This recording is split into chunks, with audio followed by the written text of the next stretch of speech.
Mnogi predstavnici vlasti posle 2000. išli su u potragu za novcem koji je tokom 90. i u džakovima iznošen iz zemlje, ali se od toga brzo odustajalo. Odgovorno za neuspeh da se novac locira i vrati godinama su između sebe prebacivali političari, tužilaštvo, policija. Dokaze o iznošenju novca na Kipar, ali i na račune u Švajcarskoj, tužilaštvu i demokratskoj vlasti dostavio je Haški tribunal. Nadležne institucije su između ostalog imale dokaze o milionima maraka na privatnim računima funkcionera iz 90-ih, ministra zdravlja Milovana Bojića, direktora NIS Jugopetrola Dragana Tomića, premijera i direktora Progresa Mirka Marjanovića, koji je preminuo od 2006. godine, direktora kompanije Simpo Dragomira Tomića. Računi su pronađeni u Švajcarskoj još 2001. godine. Jedan od onih koji su tražili novac iznet iz zemlje bio je i prvi guverner Narodne banke posle demokratskih promena, Mlađan Dinkić. I čak i taj novac koji je pronađen, gde su nam Švajcarci rekli šta treba da radimo da bi taj novac vratili u zemlju, naš pravosudni sistem iz nekog razloga nije do kraja procesuirao. Tada je Terzić bio, čini mi se, tužilac i on je tačno dobio uputstvo od Švajcaraca šta treba da uradi, da pokrene postupak protiv njih u zemlji, da bi se stvorio pravni osnov da Švajcarci nama taj novac transferišu i da nam ga vrate. Uprkos dokazima koje je Srbija prikupila uz pomoć Haga i činjenici da su demokratske vlasti dobile od Švajcarske informacije o računima u njihovim bankama, što je bio prvi put posle Drugog svjetskog rata da jedna evropska zemlja dobije od Švajcarske takve podatke, novac nije oduzet. Jedini uslov koji je Švajcarska postavila srpskim vlastima bio je da u zemlji pokrenu i okončaju sudske procese protiv ljudi čiji je novac zamrznut i da tako novac koji je nađen, tačnije 9 miliona švajcarskih franaka, vrate državi. Pošto tužilaštvo nije dostavljalo podatke o postupcima, računi su odblokirani, a umjesto da objasne kako su stekli ogromnu imovinu od državnih plata, funkcioneri Miloševićevog režima demantuju podatke koje je demokratskim vlastima dostavilo Švajcarsko ministarstvo pravosuđa. Kako je došlo do toga da se novac pronađen u Švajcarskoj ne vrati državi, jasno se vidi na primjeru računa koji su nađeni na ime Milovana Bojića. Pošto je Bojić na izborima 2000. izabran za saveznog poslanika, od istrage ga je štitio imunitet do 2003. pa tako nije bio čak ni ispitan. Novac koji je bio zamrznut je, zahvaljujući pravosudnom sistemu Srbije, vraćen Bojiću. Optužnica protiv njega podignuta je tek 2005. ali u njoj nije bilo dokaza koje je prikupila budžetska inspekcija Ministarstva finansija. Delovi izveštaja budžetske inspekcije objavljeni su Insajderu još 2007. godine. Tokom 1996. rukovodioci Instituta za kardiovaskularne bolesti Dedinje odlučili su da kupe medicinsku opremu i operacionu salu, opremu za intenzivnu negu, centralnu sterilizaciju i krevete sa delom bolničkog nameštaja. Nakon što su stigle ponude inostranih dobavljača, upravni odbor je u avgustu odabrao firmu Medical Equipment kao najpovoljnijeg ponuđača. Ugovor je potpisan 4. oktobra 1996. između Medical Equipmenta, kojeg je predstavljao Eugenio Cremascoli, Instituta za kardiovaskularne bolesti Dedinje, kojeg je predstavljao Milovan Bojić, i beogradske firme Mobex kao uvoznika. Ugovorom je dogovorena kupoprodaja medicinske opreme u vrednosti od 14.531.830 nemačkih maraka. Oprema je isporučena krajem 1997. ali je bila lošeg kvaliteta, pa nikada nije ni upotrebljena. Ista oprema kupljena je zbog toga 2001. i plaćena je nepuna 3 miliona maraka manje. Zanimljivo je da italijanska štampa piše da je Eugenio Cremascoli, direktor Medical Equipmenta, sa kojim je Bojić sklopio posao, bio centralna ličnost velike afere oko medicinske opreme, koja je 2003. potresala Italiju. Cremascoli je i uhapšen zbog davanja mita i sklapanja štetnih ugovora, dok je više lekara osuđeno na višegodišnje kazne zatvora, jer su poslovali sa Cremascolijem. Prema dokazima do kojih je tada došao Insajder, Institut Dedinje je čak i medicinske sestre koje su negovale roditelje Milovana Bojića platio 950.000 dinara.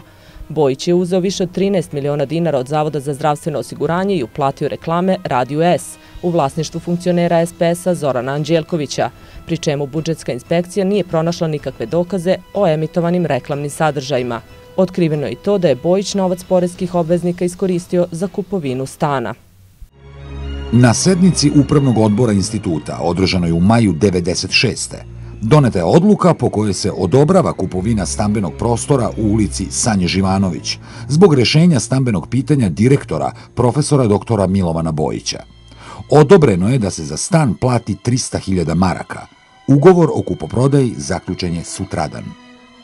Ukupna površina stana bez pomoćnih prostorija iznosi 214 kvadratnih metara, a u plaćanju institut je učestvovao sa 52%, dok je Milovan Bojić uložio 48% sume plaćene prethodnim vlasnicima. Sledeće godine, institut koji je kvadrat stana platio 2500 maraka, Bojiću je svoj deo prodao po ceni od 38 maraka za kvadratni metar. Institut je 96. godine u ovaj stan uložio 1.029.000 dinara, a 97. godine je sa Bojićem sklopio ugovor po kojem je direktor trebalo da plati 170.905,43 dinara. Ugovorom je Bojiću dozvoljeno i da navedenu cenu isplati u roku od 40 godina, pri čemu mu je mesečna rata bila 356 dinara ili 10 maraka. Svoja dugovanja prema institutu Bojić je izmirio već 1999. Na Bojićevom računu u Švajcarskoj bilo je zamrznuto više od 800.000 švajcarskih franaka. Bilo je neophodno da se pokrene sudski postupak i donese pravosnažna presuda. Međutim, u novembru 2002. Švajcarska je deblokirala račun Bojića, pošto tada jugoslovenske i srpske vlasti nisu dostavile dokaze da se protiv njega u zemlji vodi krivični postupak. Tek marta 2005. protiv njega je podignuta optužnica u kojoj se navodi da je kao direktor Instituta za kardiovaskularne bolesti Dedinje zloupotrebio službeni položaj i oštetio tu kliniku. Pravosnažno je oslobođen oktobra 2015. zbog nedostatka dokaza. Bojić je sada 7. na listi Srpske radikalne stranke za republičkog poslanika. Dok je tužilaštvo tvrdilo da je policija kriva što novac nađen na švajcarskim računima nije oduzet i vraćen u budžet, u policiji su navodili da su radili sve što je od njih tražio tužilac. Okružni javni tužilac od 2001. do 2003. bio je Rade Terzić. Za jedno ili dva lica znam pouzdano dok sam ja bio u okružnom javnom tužilaštvu u Beogradu da nikad krivična prijava MUP-a Srbije sa odgovarajućim dokazima nije dostavljena. Znači, nikad ta dva lica nisu bila predmet krivičnog postupka. A na osnovu čega je onda tužilaštvo tražilo da se zamrznu sredstva ako nije imalo nikakve podatke? Tužilaštvo ne mora da ima... Krivična prijava vam je samo izvor saznanja da li je izvršilo krivično delo ili nije. Ona nema nikakvu dokaznu snagu. Znači, tužilaštvo je moglo da dobije podatke od bilo kog građanina da mu napiše... Oni to kažu da nisu imali inicijalni akt od policije. Pa na osnovu čega je... Inicijalni akt, šta znači inicijalni akt? Inicijalni akt je samo saznanje.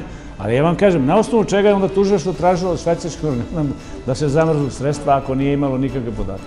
Političari su tada tvrdili da je napravljen dogovor da se od novca pronađenog u Švajcarskoj odustane, ali niko ne zna ko je s kim napravio dogovor. Novac je, dok su trajala međusobna optuživanja, uglavnom podignut sa računa koji su jedno vreme bili zamrznuti. Krivi su oni u tužilaštvu, u pravosuđu, a i globalno, da kažem, politička elita koja nije dovoljno bila hrabra da to istraje do kraja. Da li je bilo novca koje je menjao na ruke, ja to stvarno ne znam. Prema saznanjima do kojih je insajder došao još 2007. nadležne institucije su imale brojne dokaze da odmah posle pada režima Slobodana Miloševića u zemlju vrate milione nađene na švajcarskim računima i najmanje $1,5 milijardu u kešu iznetih na Kipar.